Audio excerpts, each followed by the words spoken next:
بسم اللہ الرحمن الرحیم۔ نماز میں جب آپ جماعت کے ساتھ نماز پڑھتے ہیں تو امام کی اتباع کرنی چاہیے۔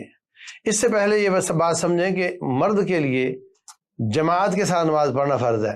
اگر وہ جماعت کے علاوہ نماز پڑھتا ہے وہ گناہ گار ہے اس بات پر کہ اس نے جماعت چھوڑ دی ہے۔ رسول اللہ صلی اللہ علیہ وسلم فرماتے ہیں کہ میرا دل چاہتا ہے کہ میں اپنے مصلی پر کسی کو کھڑا کروں اور خود جاؤں، جا کر کے مدینہ میں جس جس گھر میں مرد نظر آئیں ان کے چاروں طرف لکڑیاں لگوا کر ان کو آگ لگا دوں۔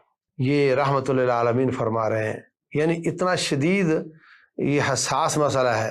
جب آپ نے اتنی حساسیت بیان کی تو حضرت عبداللہ بن ام مکتوم یا ابن ام مکتوم جو تھے، نابینا تھے، انہوں نے آ کر کہا حضرت میں تو نابینا ہوں اور ولیسا معی احد یقودنی، بوڑھا بھی ہوں اور کوئی میرا ہاتھ پکڑ کر لانے والا بھی نہیں ہے اور میرا گھر بھی دور ہے مسجد سے، تو میں کیا کروں؟ آپ کی رحمت نے جوش مارا اور آپ نے اس کو اجازت دے دی۔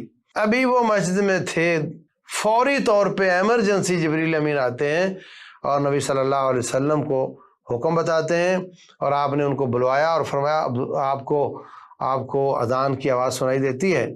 کہنے لگے جی سنائی تو دیتی ہے۔ فرمایا اذا سمعت النداء فاجب، اگر اذان سنائی دیتی ہے تو پھر تمہیں مسجد میں ہی نماز پڑھنی پڑے گی۔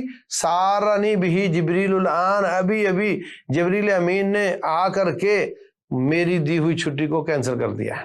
اندازہ لگائیں آپ۔ اور حضرت معاذ بن جبل رضی اللہ تعالیٰ عنہ نے صحیح بخاری میں ایک دفعہ لمبی نماز پڑھا دی، لوگوں نے آ کر کے شکایت کی تو آپ نے ڈانٹا معاذ بن جبل رضی اللہ عنہ کو، فرمایا تو جانتا نہیں ان فیہم الضعیف والمریض وذا الحاجۃ او کما قال علیہ الصلوۃ والسلام، تو جانتا نہیں تیرے پیچھے جو نماز پڑھتے ہیں وہ مزدور لوگ بھی ہیں، تھکے ہوئے بھی ہیں، کمزور بھی ہیں اور بیمار بھی ہیں۔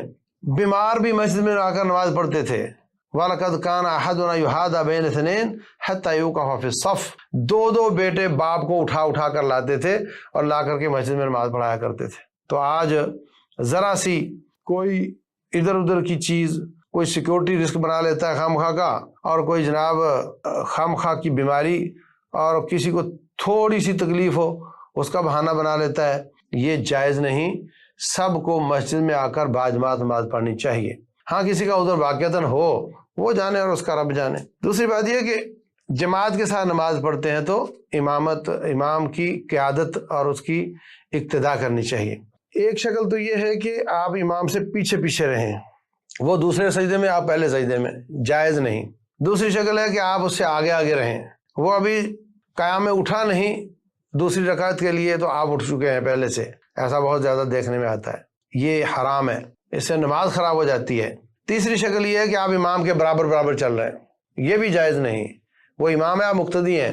چوتھی شکل یہ ہے کہ آپ اس کی اتباع کر رہے ہیں، وہ ایسے ہوگی کہ صحابہ کرام فرماتے ہیں جب تک آپ کا ماتھا مبارک زمین پر نہیں لگ جاتا تھا ہم اپنی کمر کو موڑتے نہیں تھے سجدے میں جانے کے لیے، سب کھڑے سیدھے، جب آپ کا ماتھا مبارک زمین پہ لگا تو جھکنا شروع ہوئے۔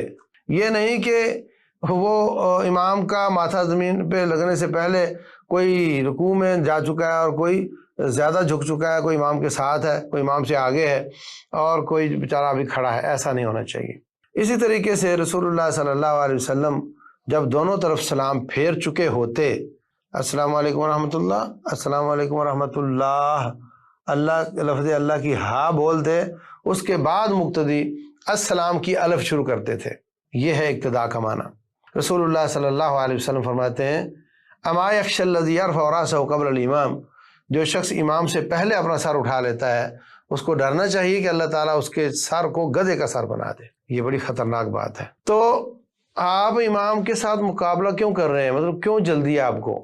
آپ نے مطلب آپ کی جان تو تبھی چھوٹے گی جب امام سلام پھیرے گا، تو جلدی مقابلہ کرنے سے کیا ملے گا آپ کو؟ آپ کی مثال ایسی ہے کوئی شخص بس میں دوڑ لگا دے ڈرائیور سے آگے نکلنے کے لیے، جب تک گاڑی نہیں جائے گی آپ کی دوڑ کا کیا فائدہ ہے؟ اس لیے وضو کیا ٹھنڈے پانی سے، بستر چھوڑا، وقت دیا، اور پھر آ کر ان سستیوں اور کوتاہیوں کی وجہ سے نماز خراب نہ کیا کریں، بلکہ امام کی اتباع کیا کریں، اس کے پیچھے چلا کریں، اس کا مقابلہ نہ کیا کریں۔ اللہ تبارک و تعالی عمل کی توفیق عطا فرمائے۔